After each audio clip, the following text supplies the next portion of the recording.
Merry Christmas everyone, Happy New Year. Went and bought myself another fan belt, attempt number 3. And I think the main issue here is, because this is a dealer fitted aircon car, is technically a no aircon car. So the power steering belts I need to buy are non-aircon specific. So yeah, let's see how this one goes. I'll hook it up to the power steering pump and hopefully have a win. And we have success. It actually fits up nicely. So I swear to God, the spring. Happy days. So alternator belt on and the power steering belt on. So I've got everything pretty much buttoned up here now. Radiator's all in. Shroud's in. I did sort of replace the hardware and just added some washers on the shroud just so it has more surface area to mate against. Alrighty, so I need to undo all these bolts around the outside of the tank, and I'll jump underneath and disconnect the fuel lines. It's underneath the car. Got the sender here. Don't know how clear that is, but I need to take off the sender wire and the fuel line.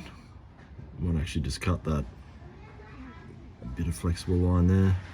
I have a feeling I'm going to get covered in fuel, but see what happens.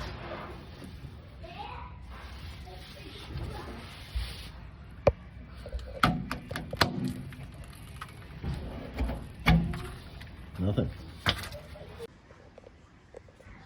Alright, just need to undo the filler neck now. It's like Phillips. So I'll do that now, and there's a couple of, I haven't actually checked, there should be 4 bolts or something in here. Alright, it's just 4 bolts there to undo. Got a hornet's nest there as well, but I'll get that out of there.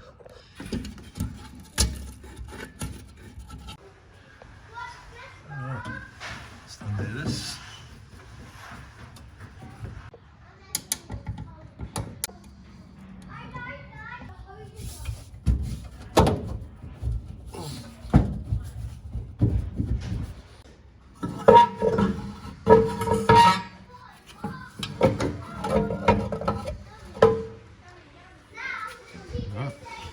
Yeah, we just take the spare wheel out.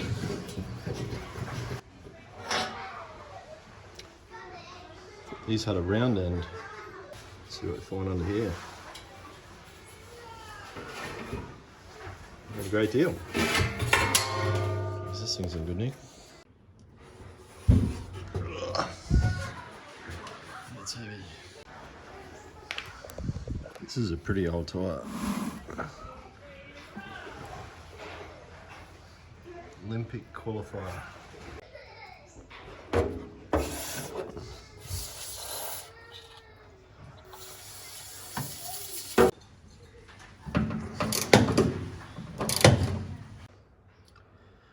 Kind of regret taking out the filler neck before I'd done all these bolts. I'm just undoing the bolts and I'm just swamped with the smell of old fuel. And those of you that haven't smelt really old fuel before, it's just like varnish. Literally got down to the second last bolt, just down there, and realised that the lip of the head of the bolt is under this big steel plate, which is part of the tow bar assembly. So looks like I'm going to have to remove it because I can't get the fuel tank out without removing that big plate.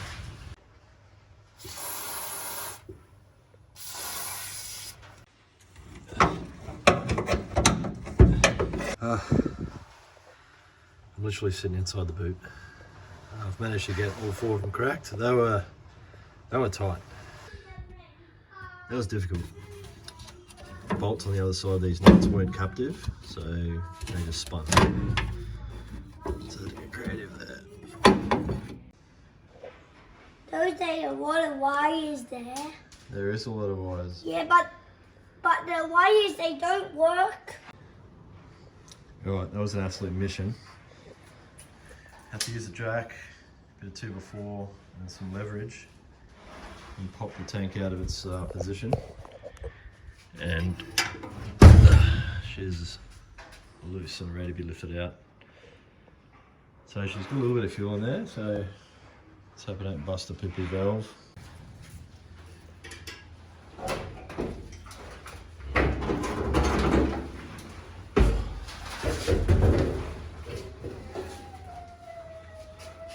Whoa, that's super heavy.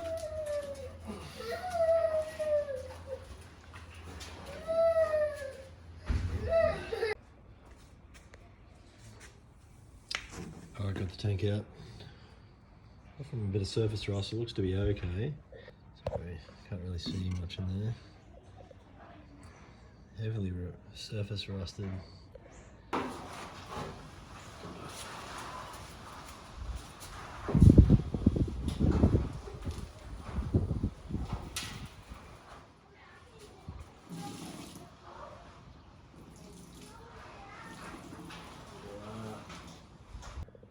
All the stuff that came out of this tank, it's varnished.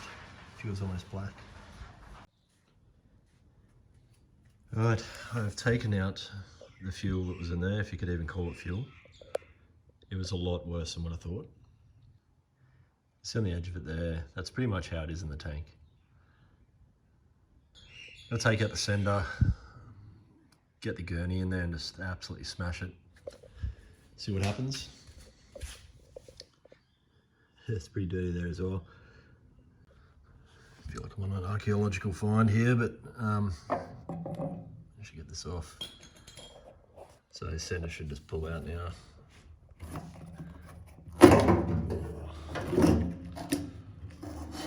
This. Yeah, it's bad. Look at that. Fumes are just insane. Oh. Alright, just smashing a contemplation cuppa. I think that tank's a bit too far gone, to be honest. I'll show you what I mean. Just got it out here because the fumes are just next level. It's actually considerably warped what looks like upwards in the spare wheel recess. I have no idea what would have caused that. There's no other damage to any other parts of the tank. Like, it's actually in really good condition externally, but it's just all popped up. I don't quite understand why. And it's just full of stuff, like it's like centimeters thick inside, and with the fumes and the time it's going to take to clean this out and then the potential for ongoing issues, it's just not worth it. I just can't be asked. So I'm probably going to just order a new one. So I'll do that tonight. While I wait for that, I'll need to clean out the fuel lines, which I'll do after my contemplation cuppa. And I'll blow some compressed air through them and whatnot. Alright, cleaned up this area of the boot where the fuel tank mates to. It looked kind of pretty good. It's like a black masticky type of sealer there, probably put there from factory, that was reasonably hard to get off. Just wanted to make sure I've got no rust. Surface rust is alright, but anything sort of structural I need to look at, but it looks to be pretty good. Moving on with blowing the lines out.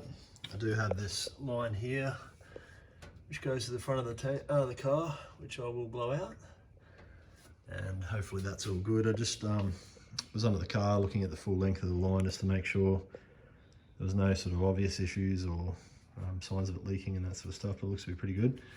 Alright, I've jerry-rigged this little 2-stroke fuel can over the top of the fuel line, and I'm going to go around the other side, and I've got some fuel line coming up out of the engine bay. I'm going to blow some compressed air through there. I've used a syringe and put some fuel down. this is a fuel line. So hopefully we'll be able to see what stuff blows out. Hopefully it's not blocked. Blew some stuff out of the fuel lines, managed to capture at least some of it in this container. The rest of it blew out the top. But you can see it was brand new fuel, which is brown. So anyway, blew the absolute hell out of the fuel line, and I'm pretty confident I got it pretty clean, and it's clear at least. Threw a fuel filter on, so that's sort of all plumbed up now. So basically the plan is now to get the car running off a jerry can, and I'll just run some fuel hose back from that fuel line that I got taped up at the moment, the rubber glove. Right, new day. I've got the line from the fuel pump coming into this container so I can see when it's pumping fuel. We have a jerry can set up directly into the fuel line. So let's crank her over and see if we get some fuel.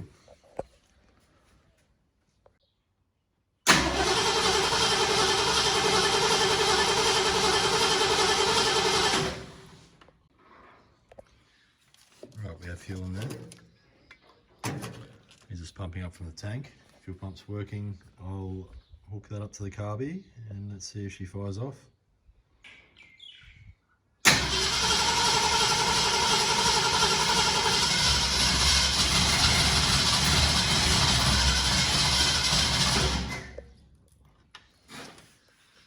Oh, looks like the Carby's pissing out fuel.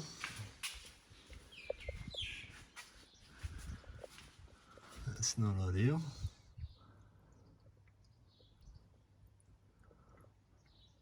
Considerable fire hazard. Yeah, that's not good. I think I've done about as much as I can do. It appears that the Carby is just pissing out fuel everywhere, and it's going straight down the inlet manifold, which isn't good. I don't want to hydrolock the engine or something, or bend a rod. So I might just leave it here, and I might rip this Carby off and send it away to be rebuilt, or even look at another option. Not too sure. Not even sure whether you can still get rebuild kits to these, but hey, at least I'm getting fuel pressure, which is great. Means the fuel pump's working. I've got coolant in the coolant system. I've done a heap of work up to here. Fuel tank, just gonna have to wait for it to arrive, and I'll chuck that in, but at least it's drawing fuel from the fuel tank, so the lines from the back of the car up to the front are clean. And thanks for watching, eh? We'll keep overcoming these hurdles as we come to them, and I'll catch you in the next one.